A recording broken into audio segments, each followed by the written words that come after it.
The Art of Self-Discovery, written by Nathaniel Branden, summarized by Detailed Book Summaries. Chapter 1, The Power of Sentence Completion. Imagine sitting across from someone, a therapist, a friend, or even just a journal, and finishing this sentence. If I allow myself to be happy, what comes next? First, you might say something simple, maybe even superficial. But then as you keep repeating the sentence, again and again, each time adding a new ending, something begins to shift. Your guard starts to drop. Your mind stops censoring. And suddenly there it is. A feeling, a memory, a long-buried belief that rises to the surface like a whisper from deep within. That is the magic of sentence completion. In this opening chapter, Nathaniel Branden gently but powerfully invites us into a radically simple process that holds the potential for life-altering insight. Sentence completion, he tells us, is not just a clever exercise. It's a doorway into the subconscious, a method that's been refined and tested not only in the safe container of therapy sessions, but in workshops, seminars, and now through this book, in the privacy of your own mind. The premise is simple. Your mind knows more than it lets you believe. Beneath your conscious awareness lives a vast world of forgotten experiences, hidden motivations, and emotional truths. But unlike conventional talk therapy, which may take years to crack through your defenses, sentence completion bypasses those defenses in moments. This is a book that begins not with theory but with experience. Branden doesn't open with abstract concepts. He opens with stories. Real people, real pain, real breakthroughs. Take Janet, for instance. A 39-year-old computer programmer, quiet and withdrawn, sitting in a therapy group for the first time. On the surface, she's just another person navigating a difficult chapter in life. A separation, a new relationship, a few tears. But beneath that is a storm. A deep-seated belief that she's not meant to be happy. That happiness is dangerous. That it will be snatched away if she dares to enjoy it. When Branden asks her to complete the sentence, "If I allow myself to be happy," something remarkable begins to unfold. Her endings start out guarded, hesitant. But then they turn raw. "It won't last. I don't deserve it. Something terrible will happen. I'd have to let go of my family." That's the power of this process. It unearths not just feelings, but the stories behind the feelings. In Janet's case, it becomes clear. Misery was her way of proving loyalty to her pain, of silently punishing those who wounded her. It was her rebellion and her prison. Then there's Henry, a classic procrastinator. Talented, charming, but always behind. Always promising to do better next time. On the surface, he simply wants to know why he can't get things done. But through the stem, the good thing about procrastinating is a deeper narrative emerges. He's terrified of making mistakes, terrified of not being perfect. And even more than that, he's terrified of growing up. Because to grow up is to move forward in time. And to move forward is to inch closer to death. There's a chilling elegance to what he says. If your whole life is ahead of you, you're immortal. For Henry, procrastination wasn't just a bad habit. It was an unconscious attempt to pause time. We meet Robert next, a businessman who keeps sabotaging his own success. Every time he gets close to achieving something meaningful, he accidentally blows it. He insults a client, forgets an important call, picks a fight at the worst possible moment. Through sentence stems like, "If I were to become successful in spite of myself," Robert begins to see that his failures serve a hidden purpose. They preserve his connection to his family. Deep down, he believes that becoming successful means outgrowing them, leaving them behind. And that feels like betrayal. Success for Robert wasn't a destination, it was exile. And then there's Maria, the woman who tries so hard to be liked, to be agreeable, to be good, that she loses herself in the process. Her sentence completions reveal the voices of her parents still echoing in her inner dialogue. "Don't aim too high. The world belongs to men. Be nice." Maria realizes she's been performing her way through life, hiding her anger, suppressing her voice, trying to earn worthiness through compliance. But beneath all that is a fierce, aching hunger to be real. Each of these individuals shares something in common. They're stuck in patterns they don't fully understand. They act against their own best interests, not out of weakness but out of unconscious loyalty, to old pain, to limiting beliefs, to childhood identities that no longer serve them. Sentence completion gives them a way out. not by fixing them but by helping them see. See where they've been, what they've inherited, what they've believed without ever questioning. It doesn't tell them what to think. It shows them what they already know but have buried. So how does it work? Branden explains the method with simplicity and precision. A sentence stem is provided such as, if I am honest with myself. And you are asked to complete it multiple times, at least 6, ideally 12. Each time the goal is not to analyze, filter, or perfect the response. Just to complete it. Quickly. Honestly. Even if it doesn't make sense. Especially if it doesn't make sense. Because it's in those nonsensical, unguarded endings that truth sneaks through. Branden even encourages participants to invent an answer if nothing comes. Not because truth isn't important, but because the subconscious will often use invention as a disguise. In other words, your made-up answer might reveal more than your truthful one. He points out that when sentence completion is done in the presence of another, what he calls a two-person completion exercise, the effect is even stronger. Speaking aloud, being witnessed, letting another person hear your truth amplifies its power, creates accountability, intimacy, reflection, and perhaps the most radical part? Once you understand the method, you can do it by yourself. In your own time. In your own journal. In your own mirror. Branden's intention with this book is not to perform therapy on you. It's to equip you to perform self-discovery with yourself. Sentence completion becomes a tool you can return to again and again, a flashlight you carry into your own psyche. The emotional resonance of this chapter is striking. There's something deeply human about hearing these stories. They remind us that we are not alone in our confusion, in our self-sabotage, in our longings. Each person Branden introduces feels like someone we know or someone we are. And through it all, there's this quiet, recurring question. What if you know more than you think you do? What if the answers aren't out there, waiting to be handed to you by a guru or a therapist or a life coach, but already inside, just waiting for the right question? That's the beauty of Chapter 1. It doesn't just present a technique. It whispers a promise. You can know yourself. You can trust yourself. You can heal yourself. And all it takes is the courage to begin one sentence at a time. Chapter 2, Guidelines for Sentence Completion Work. Have you ever picked up a powerful tool and then hesitated, afraid you might use it the wrong way? That's where we begin in Chapter 2. After the emotionally charged stories of Chapter 1, after witnessing people peel back layers of themselves with startling honesty, a natural question arises.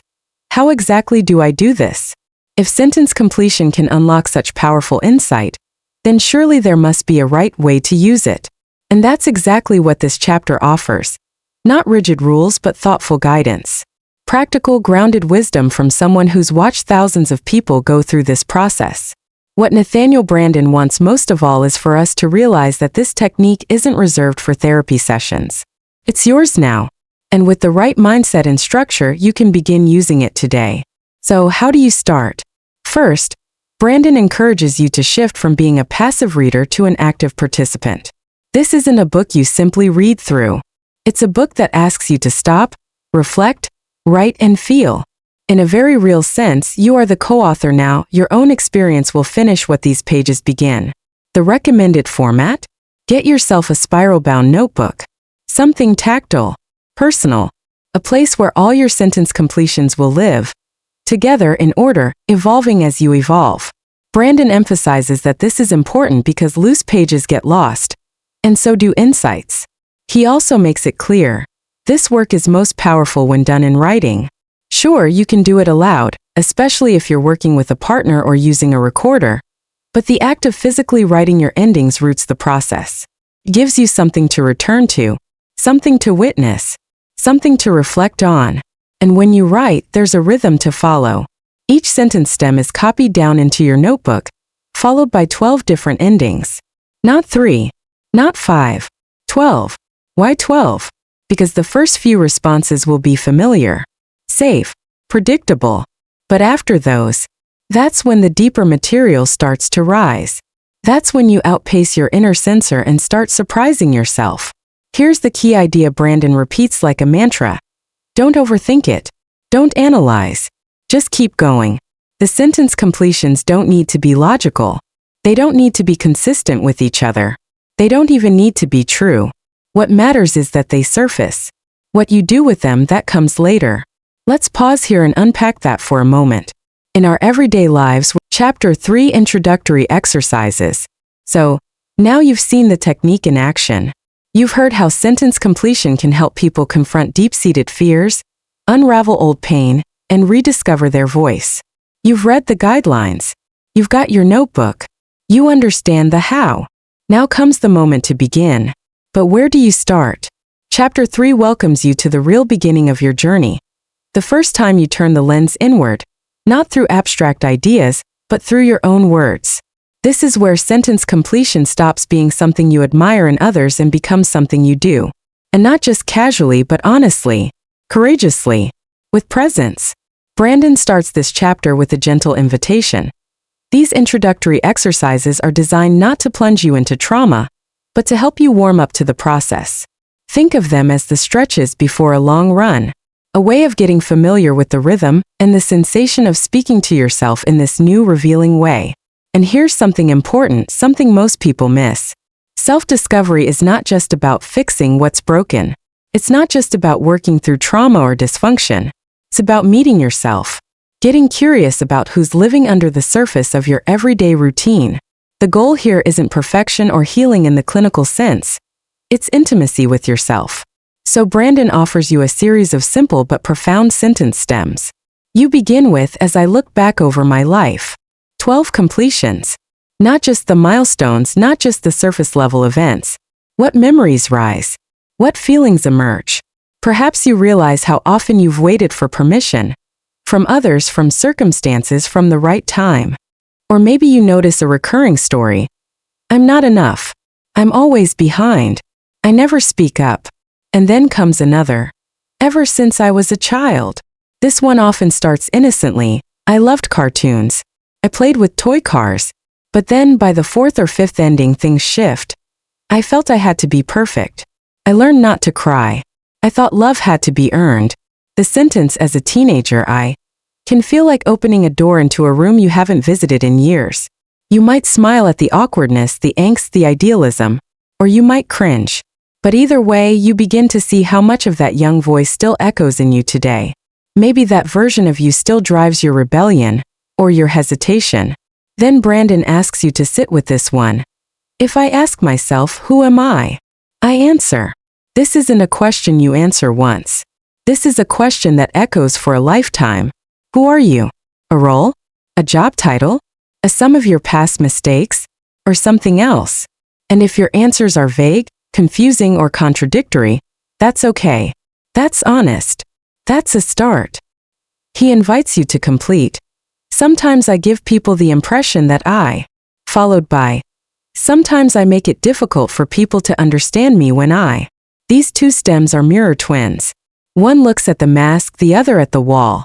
You begin to notice how you shape yourself in the eyes of others, whether to win affection, avoid rejection, or control perception. And then you glimpse how you hide, through silence, humor, perfectionism, sarcasm, or even kindness. I see life as. This one is subtle, but don't underestimate it. How you complete this tells you a lot about your current state of consciousness. Is life a struggle? A school? A battlefield? A blessing? Your words here are like a snapshot of your philosophy, one you may not even know you're living by. Then comes, I see work as. Is work a prison? A proving ground? A way to survive? A way to be seen? And are you working from duty or desire? I see woman as. I see man as. These two are especially revealing. They uncover unconscious beliefs inherited from culture, family, and personal experience. Even if you're not aware of it, you've internalized messages about gender, love, power, and worth. These endings can be enlightening and sometimes uncomfortable. You might realize you're still reacting to a parent's influence or carrying the wound of an old relationship. Next, Branden softens the tone with, one of the things I like about myself is. This is important. We often skip self-affirmation in personal growth work. But acknowledging our strengths is not vanity. It's balance. What do you appreciate about yourself? Your empathy? Your resilience? Your sense of humor? Then we're met with the flip side. One of the things I dislike about myself is. Don't shy away here. This is a chance to name what you've been wrestling with, not to judge it, but to meet it honestly. Is it your tendency to withdraw? Your impatience? Your fear of confrontation? You're then invited to complete. One of the things I want in a relationship and have rarely or never found is, this one goes deep fast. It might be emotional safety, consistent presence, true partnership. Whatever arises, it's telling you what your heart's been missing and what you may have been afraid to ask for. Another stem. One of the ways I sometimes contribute to my own frustration is, now we shift into ownership. This isn't about blame, it's about power. What patterns do you fall into that trip you up? Do you avoid decisions? Overcommit? Set vague boundaries? And finally, the chapter closes with, I am becoming aware. If any of what I am writing is true, these two stems act like gentle zoom-outs. They help you pull together the threads of everything you've just written. What's rising to the surface? What truths are becoming harder to ignore? And then Branden pauses the exercise and invites you to do something critical. Reflect. In this part of the process, what he calls simply reflections, you don't need to summarize or critique. Just notice. What themes showed up? What surprised you?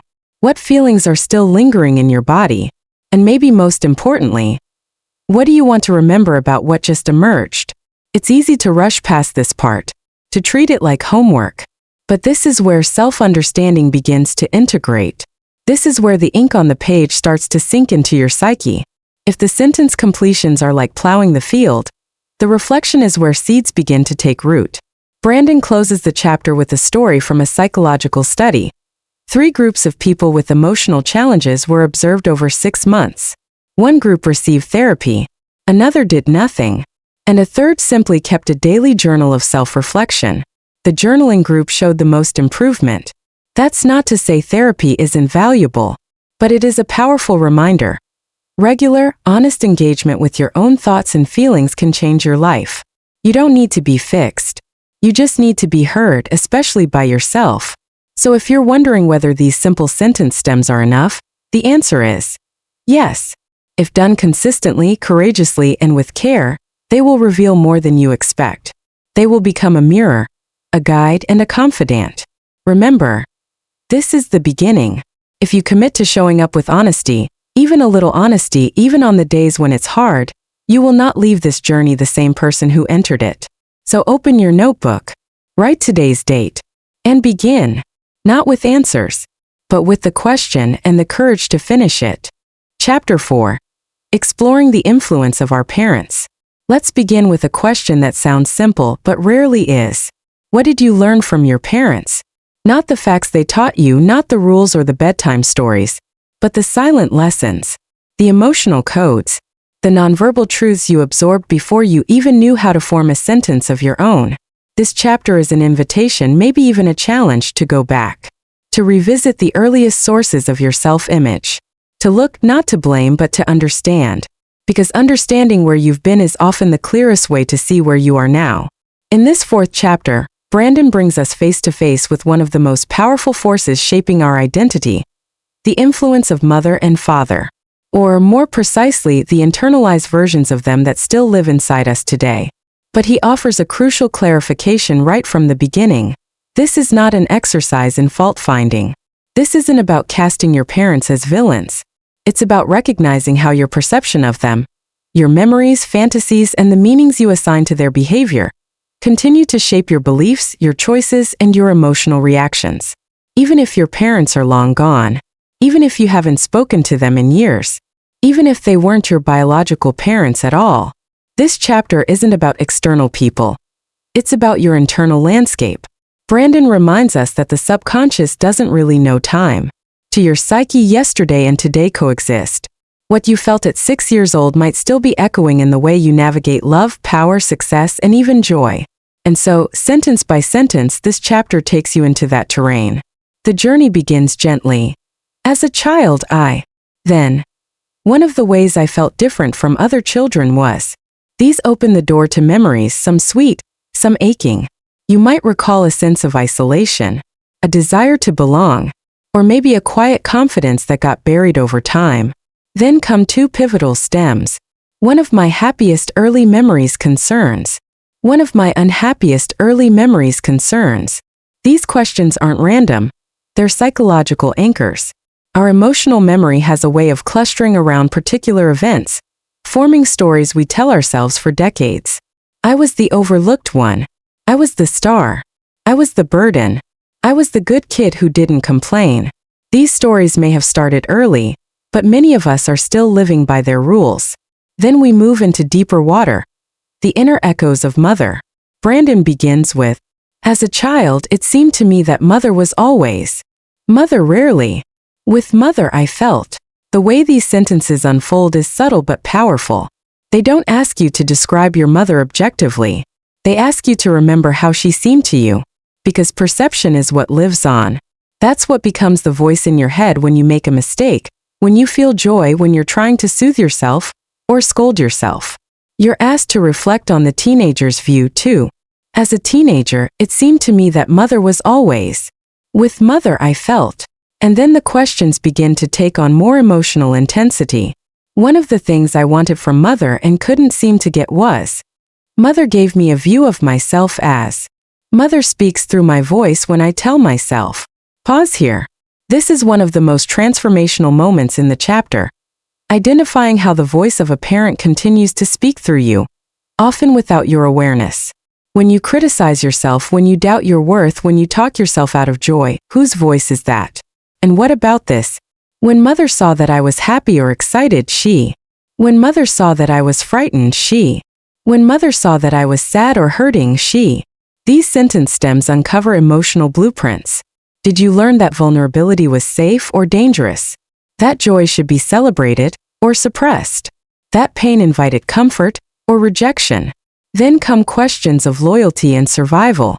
One of the things I've done to win mother's love is, when I think of the things I've done to protect my relationship with mother, you may discover that you've been clinging to a self-concept, or even limiting your own growth, because it keeps you close to her, or keeps you from feeling the pain of her absence.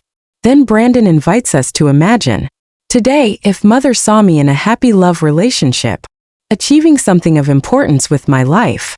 And finally, when I think of mother's influence on my life, it's not easy for me to admit that. These final reflections don't demand answers, they open doors. You might feel sadness, anger, gratitude, grief, or confusion. Whatever arises is welcome. This isn't about getting to a correct insight. It's about reconnecting with parts of yourself that may have been waiting years to be acknowledged. Then comes a moment to pause. A breath. Branden encourages you to sit with your reflections. Read over what you've written. Don't judge it. Just observe. Meditate on what it stirs. And then we begin again. This time with the inner echoes of father. Just like with mother, the stems begin with early impressions. As a child, it seemed to me that father was always. With father I felt. Then teenhood. As a teenager, it seemed to me that father was. You are asked, one of the things I wanted from father and couldn't seem to get was. Father gave me a view of myself as. Father speaks through my voice when I tell myself. And then just like before, you explore his reactions to your emotions. When father saw that I was excited, frightened, sad or hurting, the questions grow more personal.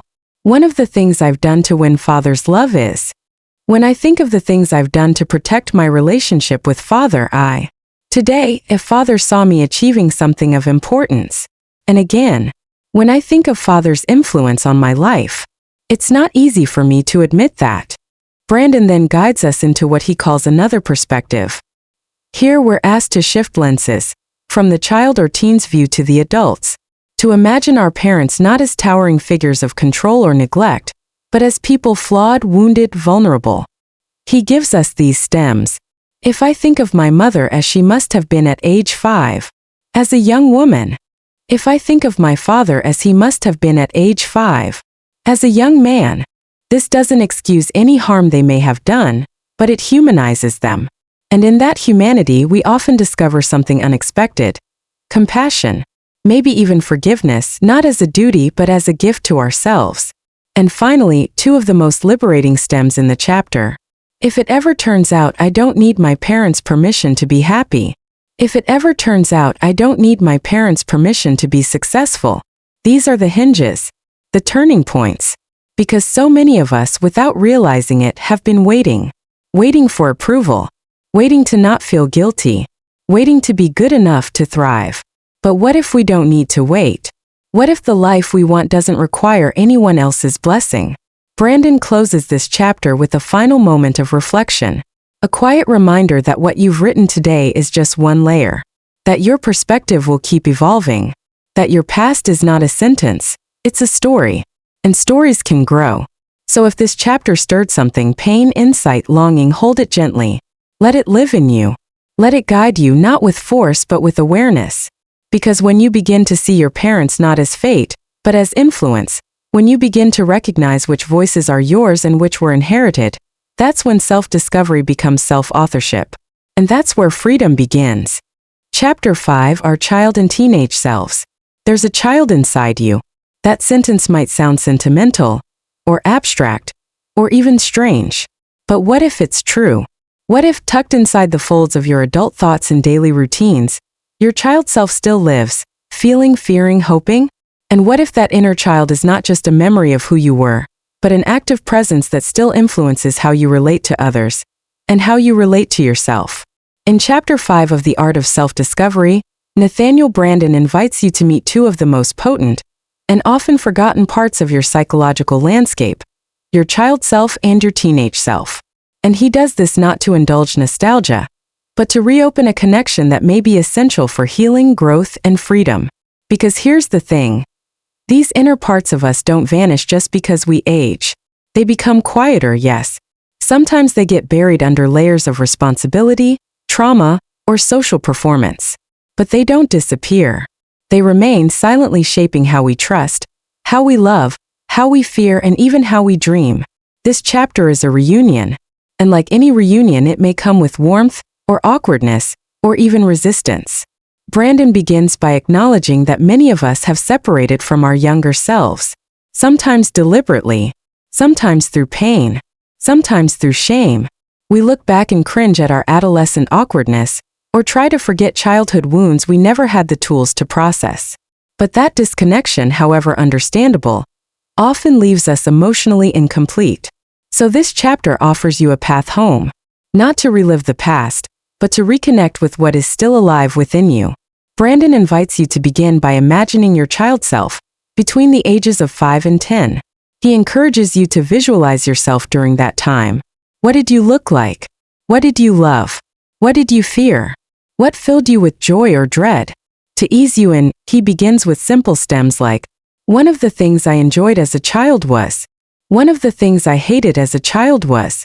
One of the things I feared as a child was. One of the things I wanted most as a child was. The simplicity is deceptive. These questions reach down into layers you may have long ignored. They help you remember that you were once a small person trying to make sense of a large world. And in doing so, you formed beliefs that may still guide you now. The next set of stems goes deeper. One of the things I had to do to survive was. One of the things I had to do to win love was. One of the things I had to hide was. One of the things I never understood was. Pause here. These are not surface-level memories. These are revelations about the survival strategies you learned early on. Perhaps you learned to suppress anger to avoid punishment, or to hide sadness so no one would call you weak. Maybe you performed well in school to earn praise, or became invisible so no one would notice your pain. Whatever surfaces, Branden reminds you, this is not about self-blame.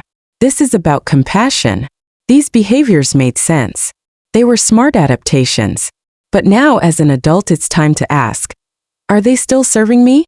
Then Branden invites a shift. He asks you to speak directly to your child self.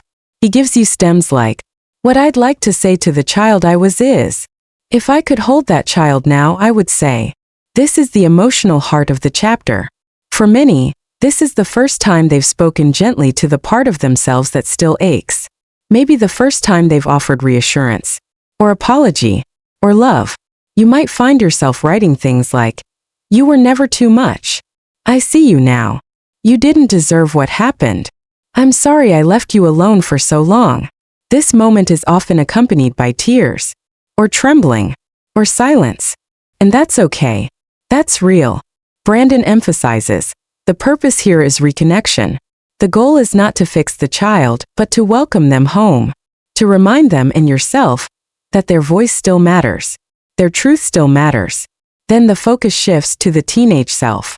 This part can be trickier. The adolescent in us often holds more complexity.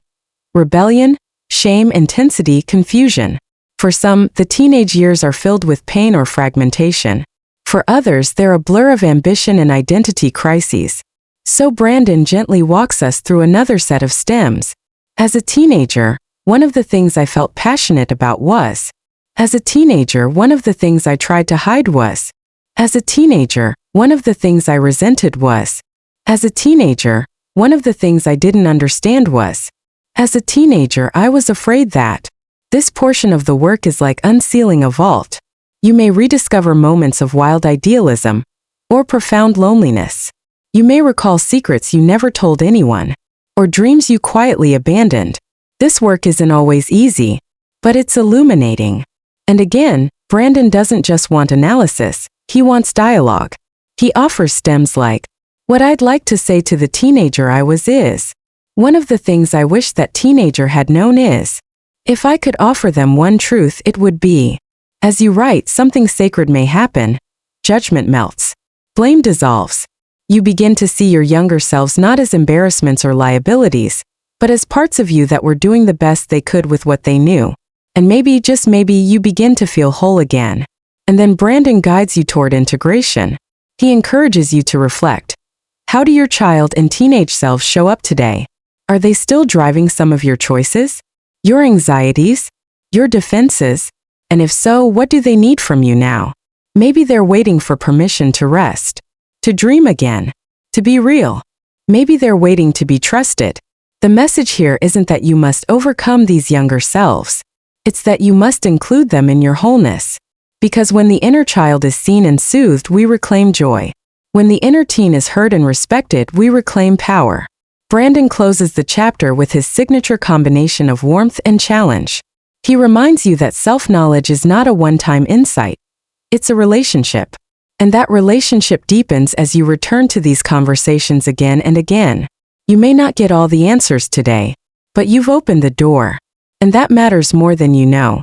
So take a moment, place your hand over your heart, and ask yourself, what did my child self want to hear that no one ever said?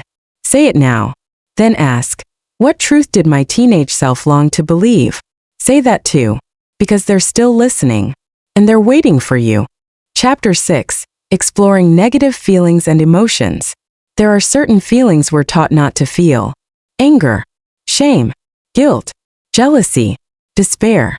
They get labeled early. Bad, wrong, selfish, weak. And so, instead of expressing them, we suppress them. We learn to hide, to deny, to smile through it. But here's the truth that so many of us discover, sometimes painfully. What we bury doesn't disappear. It festers. It leaks. It sabotages.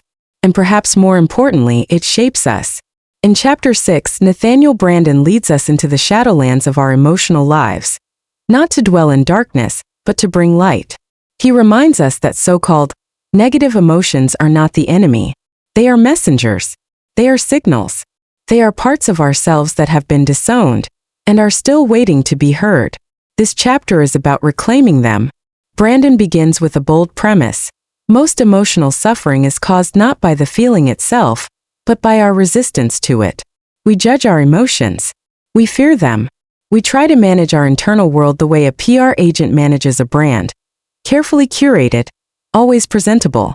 But beneath that image, other parts of us are screaming. So, he invites us to try something radical. Listen. Not fix. Not analyze. Just listen. And the way we listen in this chapter is through sentence completion, targeted, honest, unfiltered. Branden begins with anger. He writes that many people, especially those raised in good, polite, or religious households, were taught that anger is destructive, that it's childish, that it's something to be ashamed of, and so it gets stuffed down until it erupts in ways we don't recognize. You're invited to begin with, when I allow myself to feel angry. If I get angry at someone I love, If I tell someone I'm angry, these questions strip away your social face and reveal the beliefs you carry beneath. You might uncover fear. They'll leave me. They'll hate me. I'll lose control. Or maybe guilt. Good people don't get angry. I must be bad. And then Branden flips the lens. One of the things I've been angry about but never acknowledged is, this one can be earth-shaking. Because once you name it, once you admit that you've been carrying anger, it no longer controls you. It becomes something you can work with, heal through, learn from. From anger, Branden shifts into fear. Again, we're taught that fear is weakness. That bravery means not being afraid. But that's not true. Bravery means facing fear, not denying it. He asks us to complete. When I feel afraid, if I show my fear, people will. If I tell the truth about my fear, one of the things I'm afraid of but try not to think about is. And here, many people discover the hidden architecture of their life. That underneath the chronic busyness, the avoidance, the control, there's fear. Fear of failure. Fear of rejection. Fear of being seen. Fear of disappearing. And again, we find that the most terrifying thing isn't the fear itself. It's our shame about having it. Then comes sadness. Branden writes that some people resist sadness because they think it will drown them. That if they really feel it, it will never stop. But what he's seen again and again is that when sadness is honored, it moves. It flows. It transforms. You're invited to finish. When I feel sad, when I cry, if I cry in front of someone, if I let myself be sad, then. These completions uncover the rules you were taught. Perhaps you were told, tears are for the weak. Or you don't have time for sadness. Or maybe you absorbed the belief that sadness makes you a burden. But what if the opposite is true? What if sadness is not weakness, but a form of self-connection? What if it's the soul's way of asking you to stop and feel and heal? Branden gently reminds us, tears are not the problem. It's the walls we build to avoid them that keep us stuck. Next, he turns to guilt. Guilt is often a double-edged sword. Sometimes it's healthy. It signals a violation of our values.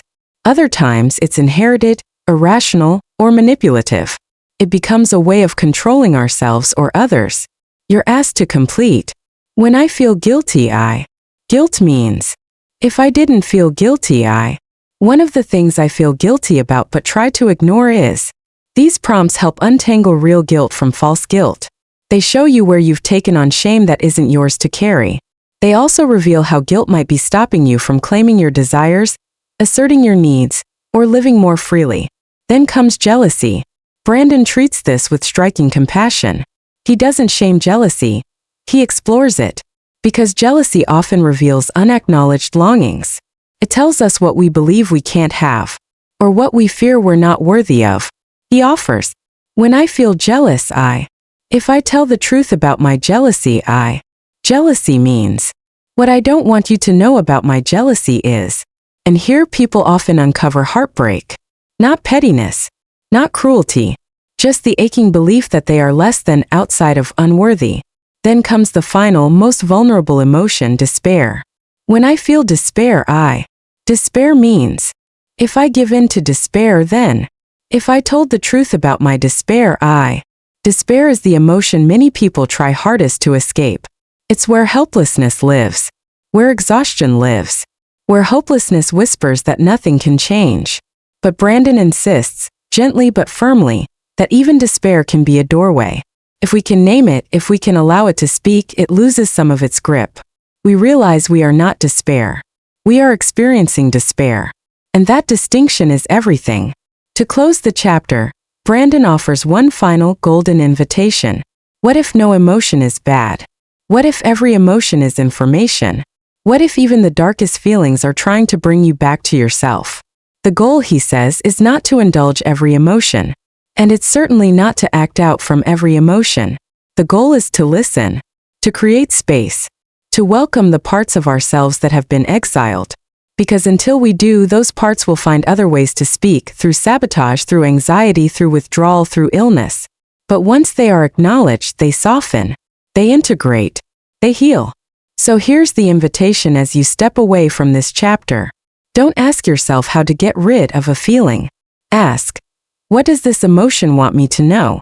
Ask, what part of me have I been ignoring? And then listen. Because even your darkest emotions are not here to punish you. They are here to lead you home. Chapter 7. Exploring positive feelings and emotions. Let's flip the script. We've spent time honoring the difficult feelings, the ones we hide in the shadows. Anger, fear, shame, despair. But now we turn to another kind of emotion. One that's just as powerful, and sometimes even more difficult to accept. Joy, love, pride, confidence, hope, desire. You'd think the so-called positive emotions would be easy to embrace. But here's the paradox Nathaniel Branden explores in Chapter 7.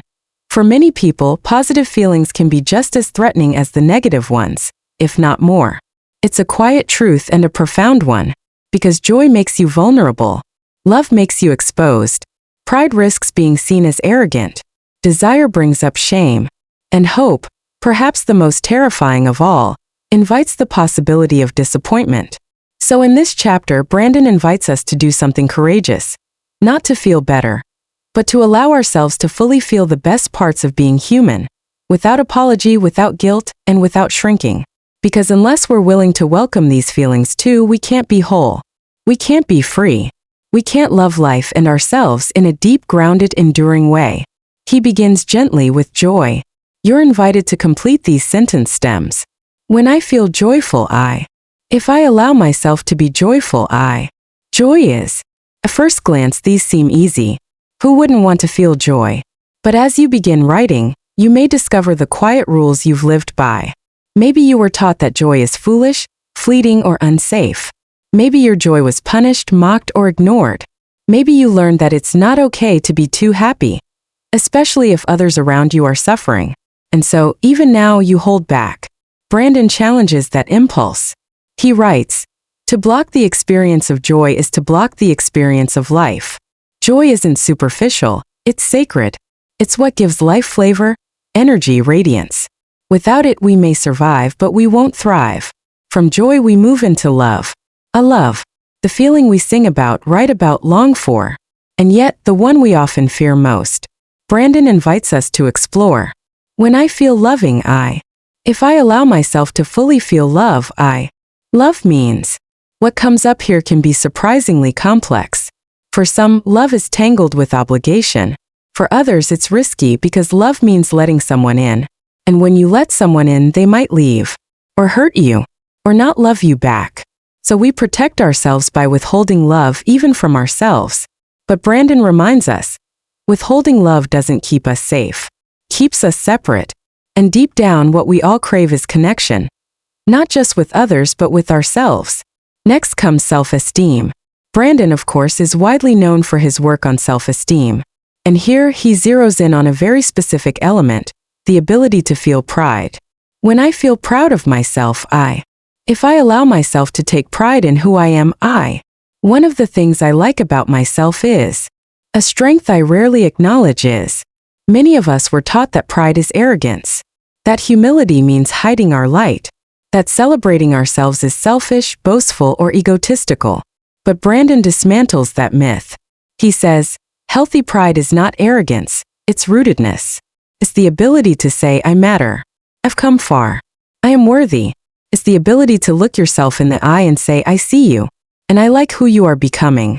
He reminds us that true humility and self-esteem are not opposites, they dance together. Because when you really esteem yourself, you don't need to prove anything. You can walk through the world with both confidence and kindness. Then we arrive at desire.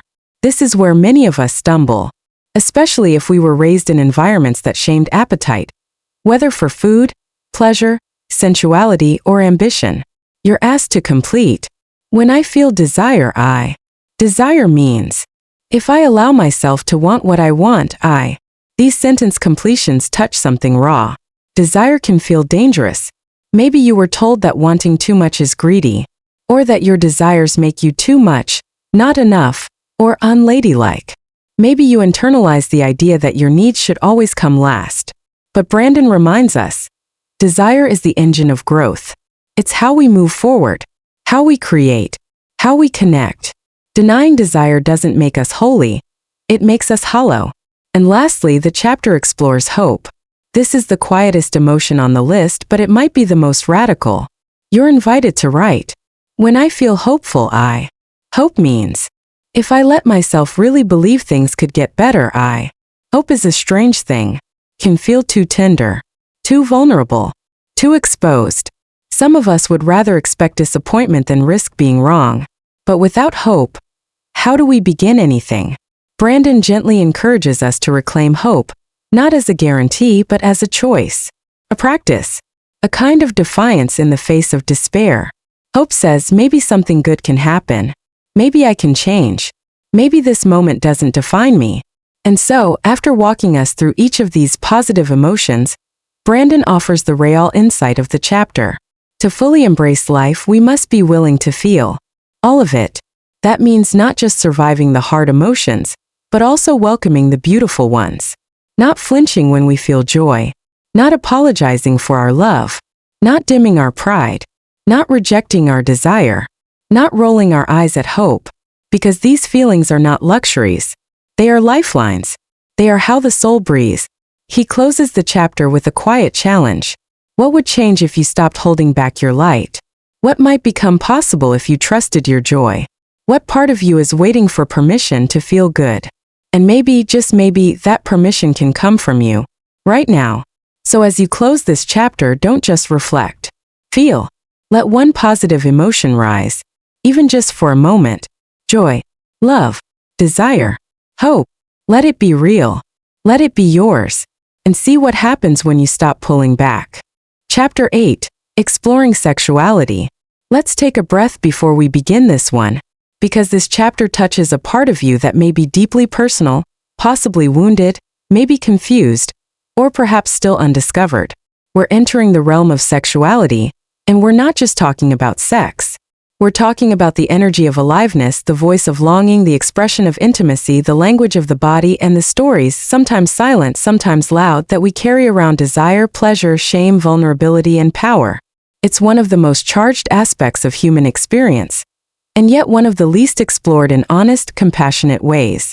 Nathaniel Branden in this chapter doesn't lecture. He doesn't moralize. He invites. Gently, respectfully, and with deep psychological care, he invites you to begin uncovering your personal internal narrative around sex and sexuality. Not what you think you're supposed to believe, but what actually lives in your body, your memory, your fears, and your longings. Because your relationship with sexuality, he says, reveals your relationship with yourself. We start not with theory but with memory. Branden offers the first sentence stem. The first time I became aware of sexual feelings, and there it is. That single sentence can open a floodgate. What do you remember? Were you curious? Confused? Excited? Ashamed? Did anyone talk to you about it? Did you feel safe? Or dirty? Did you have space to explore, or were you taught to hide? This first memory matters, not because it defines you forever, but because it's the beginning of your inner sexual story. And like all stories, it can be rewritten with understanding, compassion, and truth. Then comes, what I was taught about sex was. What I was taught about desire was. What I was taught about my body was. These may seem straightforward, but beneath them are layers of unspoken rules, cultural scripts, religious conditioning, family taboos, media distortions, and deeply personal impressions. For example, maybe you were told that sex is sacred but also sinful, that desire is natural but also dangerous, that your body is beautiful, but only if it looks a certain way, that pleasure is acceptable but only in silence. These contradictory messages don't just confuse us, they fracture us. We learn to perform sexuality instead of embodying it. We disconnect from our own sensual truth because we're trying to fit someone else's mold. So Branden continues the inquiry. As a teenager, I felt sexual feelings were. My body was. When I felt sexually attracted to someone, when someone was attracted to me, These prompts surface your early relational patterns. Did you feel desirable? Objectified? Invisible? Did attention feel good or threatening? Was your attraction something you celebrated or something you tried to hide? And then he asks you to reflect on your present-day self. Today, my feelings about sex are. One of the things I desire sexually but rarely admit is. One of the things I fear sexually is. One of the things I fantasize about is. This is where many people hesitate, because our deepest sexual truths are often buried beneath layers of shame. And not just shame about the act of sex, but about our bodies, our needs, our fantasies, our preferences, our boundaries, even our confusion. But here's what Branden does so skillfully in this chapter. He reminds us that sexuality is not separate from identity. It's not just a drive. It's a form of communication, a mirror of self-esteem, a window into our capacity for surrender, for pleasure, for connection, for expression. And so when we explore our sexuality honestly, we're not just learning about sex. We're learning about how we relate to our humanity. Then he offers more sentence stems. I feel sexually alive when. One of the ways I deny my sexuality is. Sexually, I wish I could. When I feel sexually vulnerable, These completions invite not just honesty but integration. For many, the sexual self has been cut off, either because of trauma, shame, confusion, religious repression, or cultural messages that separate the pure self from the sexual self. But Branden insists, wholeness includes the erotic. Your sexuality doesn't make you less spiritual, or less worthy, or less respectable.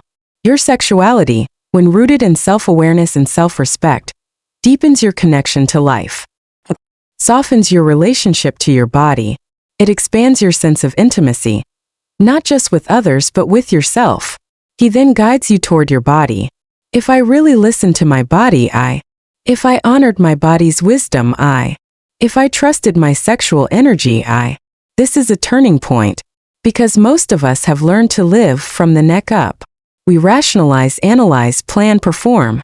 But our body, especially our erotic body, is often where we store unspoken truth, trauma, desire, memory, power. When you write these sentence completions, you may feel emotions stir. Old wounds may rise. Longings you've silenced may begin to whisper. And here Branden says, let them speak. There is no right way to feel about sex. There is only your way.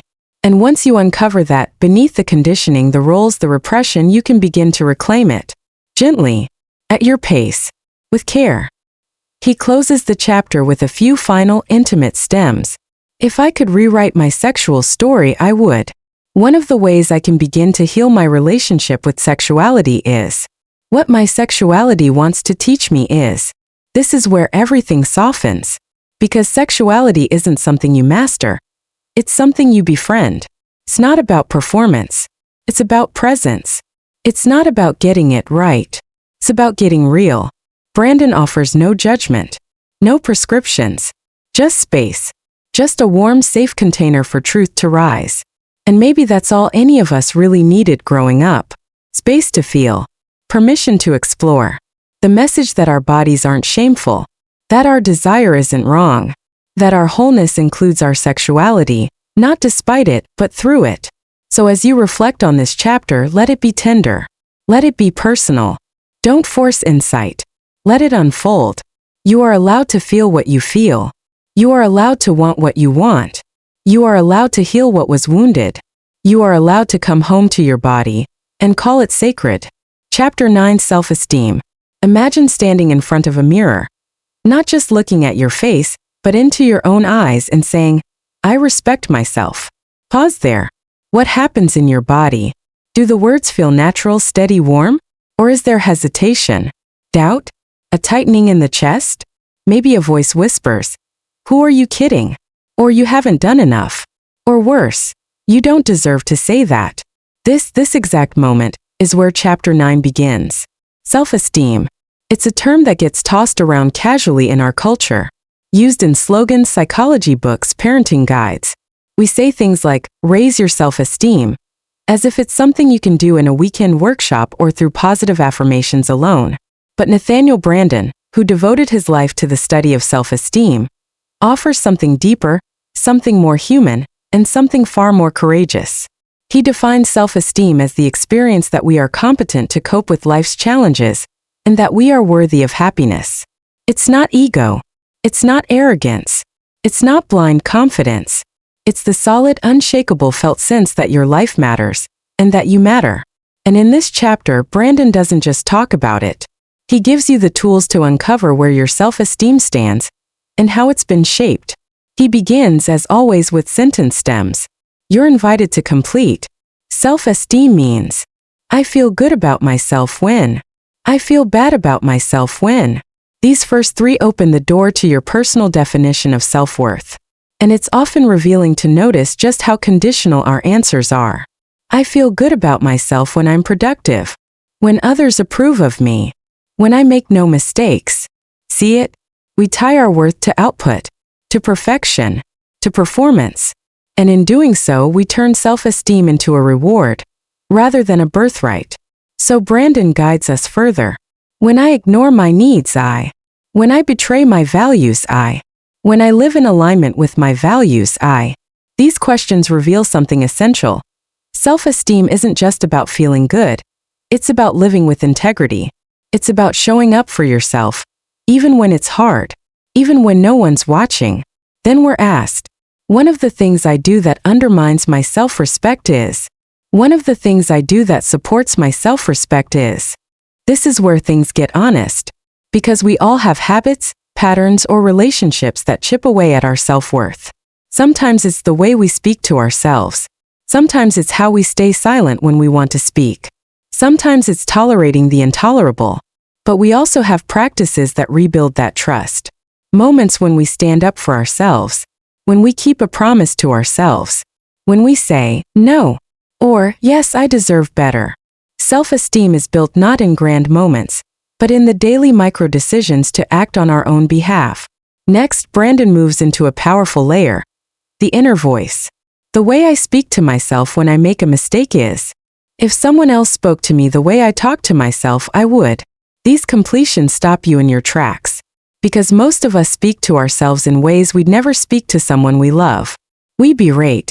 We shame. We minimize. Branden asks, what would change if you became your own ally? Not a cheerleader.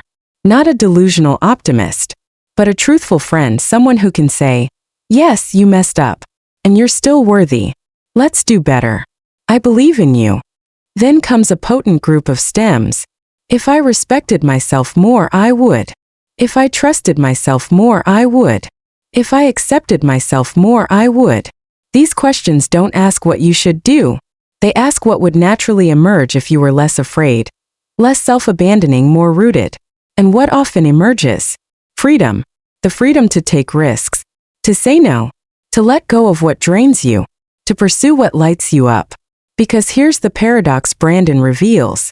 Self-esteem is both the cause and the consequence of authentic living.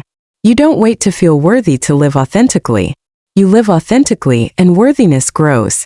Then comes the work of reclaiming self-esteem from the past. Branden invites you to write.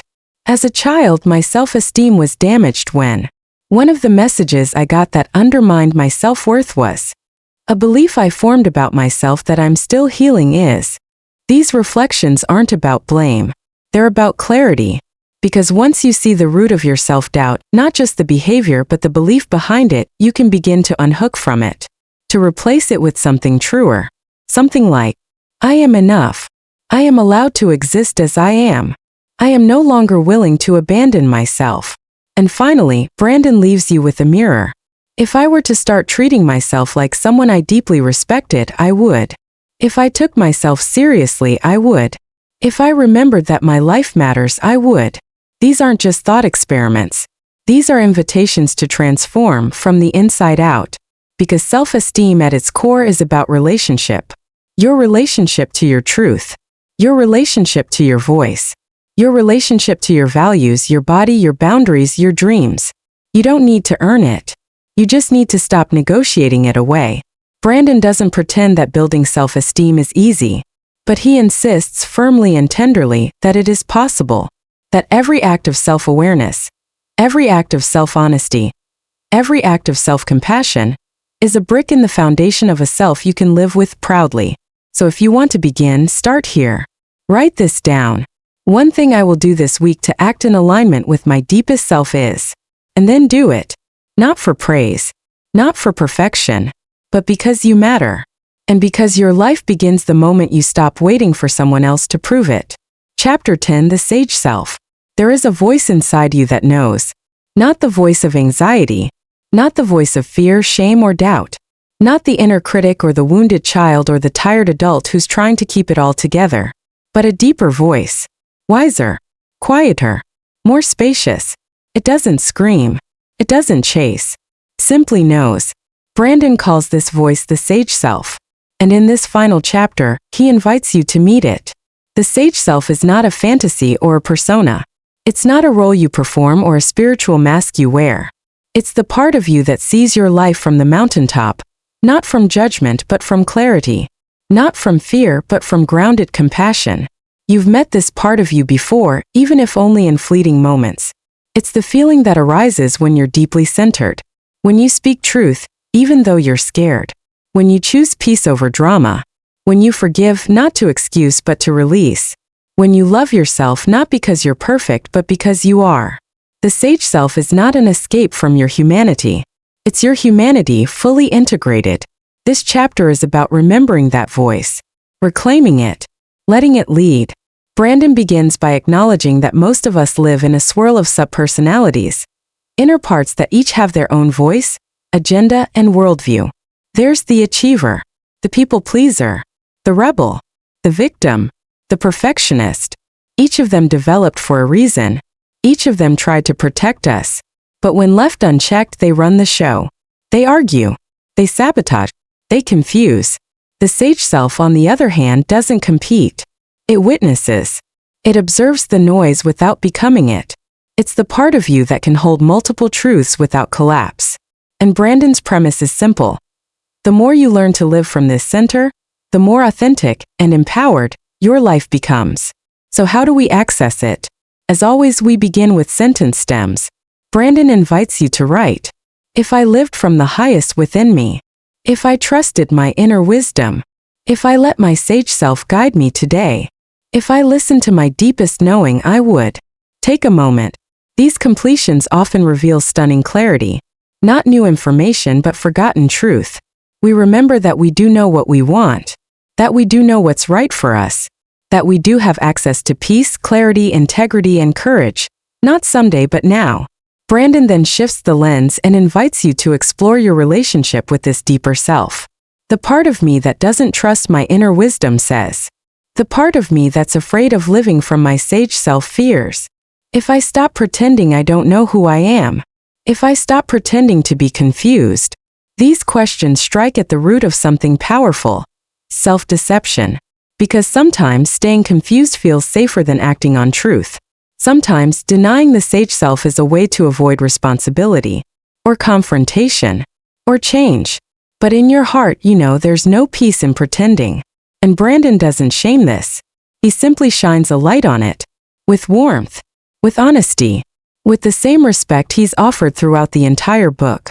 Because once you see the difference between your survival patterns and your sage self, you begin to reclaim choice.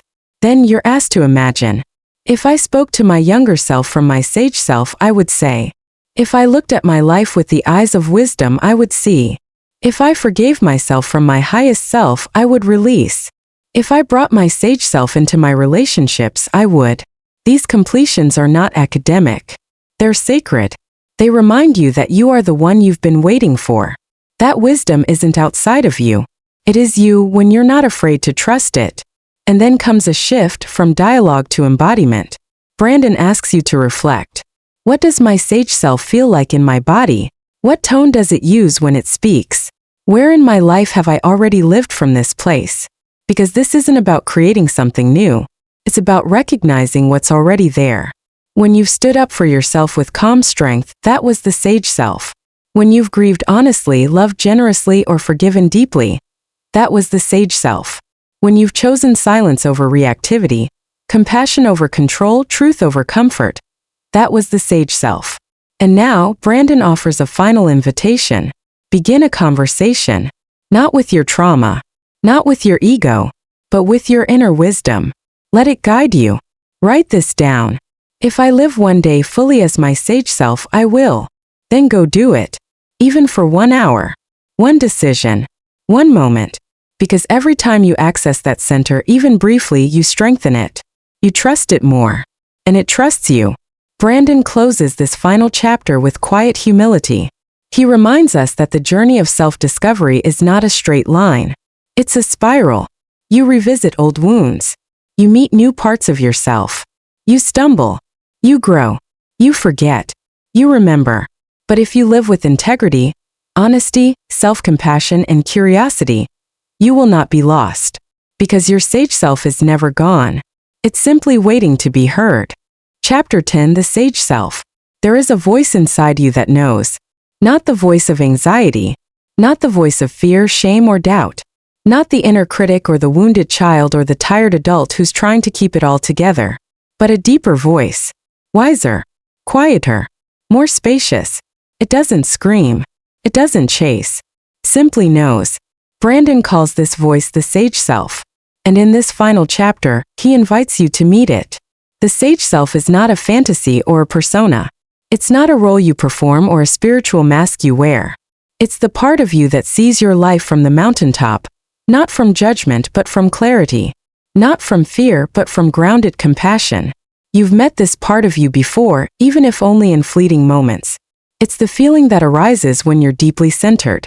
When you speak truth, even though you're scared. When you choose peace over drama. When you forgive not to excuse but to release. When you love yourself not because you're perfect but because you are. The sage self is not an escape from your humanity. It's your humanity fully integrated. This chapter is about remembering that voice. Reclaiming it. Letting it lead. Branden begins by acknowledging that most of us live in a swirl of subpersonalities. Inner parts that each have their own voice, agenda, and worldview. There's the achiever. The people pleaser. The rebel. The victim. The perfectionist. Each of them developed for a reason. Each of them tried to protect us. But when left unchecked, they run the show. They argue. They sabotage.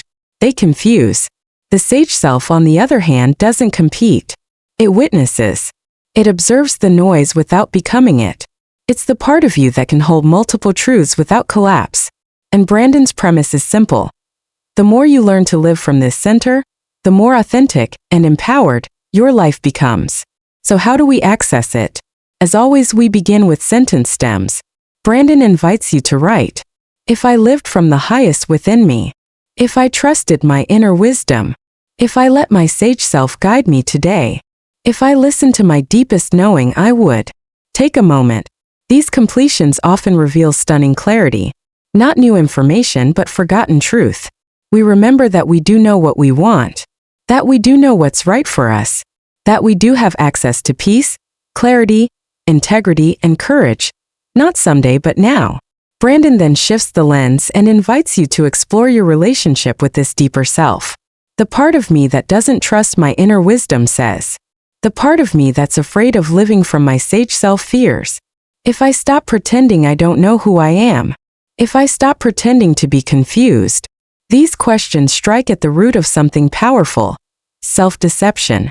Because sometimes staying confused feels safer than acting on truth. Sometimes denying the sage self is a way to avoid responsibility. Or confrontation. Or change. But in your heart, you know there's no peace in pretending. And Branden doesn't shame this. He simply shines a light on it. With warmth. With honesty. With the same respect he's offered throughout the entire book. Because once you see the difference between your survival patterns and your sage self, you begin to reclaim choice. Then you're asked to imagine. If I spoke to my younger self from my sage self, I would say. If I looked at my life with the eyes of wisdom, I would see. If I forgave myself from my highest self, I would release. If I brought my sage self into my relationships, I would. These completions are not academic. They're sacred. They remind you that you are the one you've been waiting for. That wisdom isn't outside of you. It is you when you're not afraid to trust it. And then comes a shift from dialogue to embodiment. Branden asks you to reflect. What does my sage self feel like in my body? What tone does it use when it speaks? Where in my life have I already lived from this place? Because this isn't about creating something new. It's about recognizing what's already there. When you've stood up for yourself with calm strength, that was the sage self. When you've grieved honestly, loved generously, or forgiven deeply, that was the sage self. When you've chosen silence over reactivity, Compassion over control, truth over comfort. That was the sage self. And now, Branden offers a final invitation. Begin a conversation. Not with your trauma. Not with your ego.